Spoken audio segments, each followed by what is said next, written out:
Good day, I'm Stephen McHugh and this is your JIS news for Friday, January 19.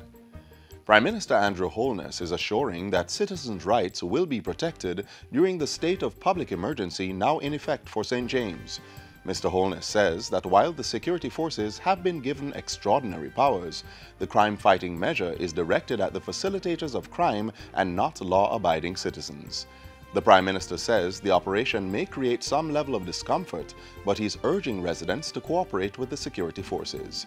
Now is the time. If you know where the guns are, please tell us. If you know where the criminals are, please tell us. The Reward for Guns program is still in effect. The number to call is Crime Stop 311. A hotline, 837-8888, has also been established and manned by the Jamaica Defense Force for persons to report incidences of crime in St. James.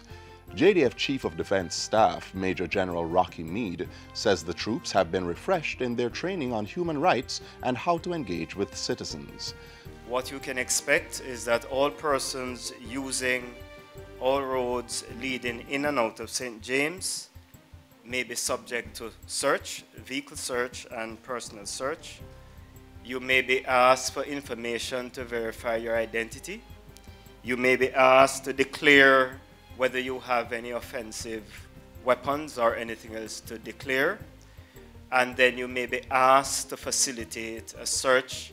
St. James recorded 335 murders in 2017, almost twice as any other parish for last year. Since the start of 2018, there have been a number of murders in the parish. The Governor-General signed the proclamation to effect the state of public emergency, which has also been gazetted. The Emergency Powers Regulations 2018 will be tabled in Parliament during its next sitting in accordance with the Emergency Powers Act. In the meantime, two of the country's leading private sector organizations have expressed support for the state of public emergency. The Jamaica Chamber of Commerce, JCC, and the Private Sector Organization of Jamaica, PSOJ, in separate press releases, said its implementation was appropriate in light of the current crime situation. The JCC says that in light of the horrific murder rate with which the current year has begun, it is imperative that firm and decisive measures be introduced. The PSOJ, meanwhile, says crime and the general lawlessness in the society has not only threatened our #1 foreign exchange earner and business, but more importantly, has restricted the movement and rights of all law-abiding Jamaican citizens. The private sector organization insists that the situation was untenable. In other news, no new taxes will be included in the 2018-2019 estimates of expenditure due by April 1. So says the country's Finance Minister, Audley Shaw. He says revenue inflows have been doing fairly well this year, with outturn at the end of December 2017 being $13 billion ahead of projections. Happily, with this trajectory, it is not the government plan to introduce a tax package in the new budget that is coming. The Finance Minister says the new fiscal year will instead see a focus on the implementation of non-tax initiatives, with special emphasis at the Jamaica Customs Agency. He says steps are being taken to acquire modern, state-of-the-art X-ray equipment to scan all incoming containers. The aim is to improve tax collection and stop the leakage of revenue at the wharves.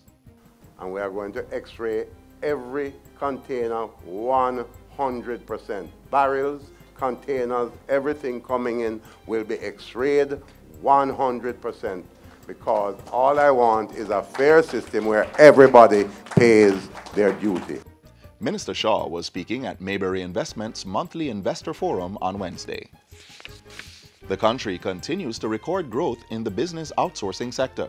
Just yesterday, IBEX Global officially opened the IBEX Waterfront offices as its Caribbean and Latin American headquarters at the Digicel building in downtown Kingston.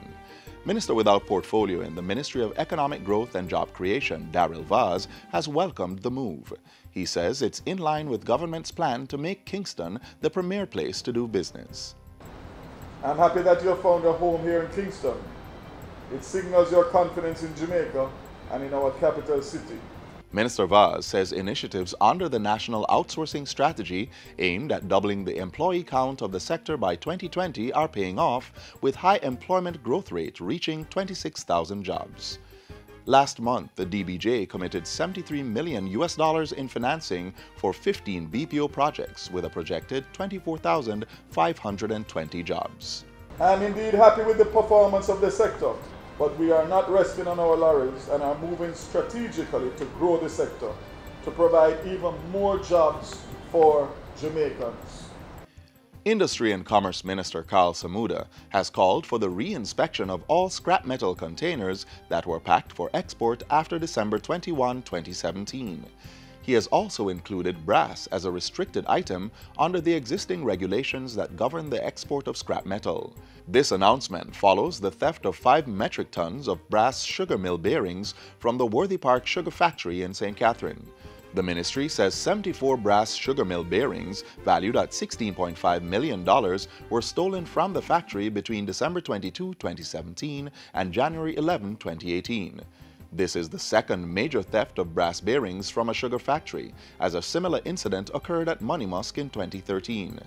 A joint team from the Jamaica Customs Agency and the Factories Corporation of Jamaica will be investigating the Worthy Park incident under the leadership of the Jamaica Constabulary Force. The multi-user sites for the export of scrap metal have also been placed on high alert for brass sightings.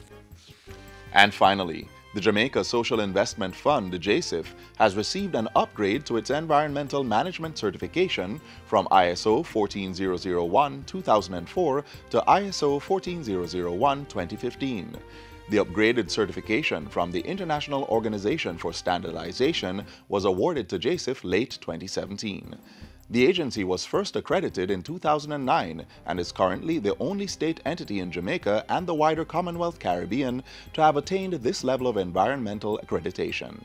Managing Director of JIS, Omar Sweeney, says the upgrade will allow the fund to better positively impact the communities where the development projects they administer are being implemented. And what that means is that as we impact communities, all our practices and our procedures and our policies are certified to the international standard of ISO in terms of how contractors work and how we leave the environment when the projects are left. And so we're the only institution, government institution in the Commonwealth Caribbean that has this certification. Mr. Sweeney was speaking at the Kiwanis Club of Barbican's 3rd anniversary meeting on Tuesday. And that's it for JIS News Today. I'm Stephen McHugh. Thanks for watching.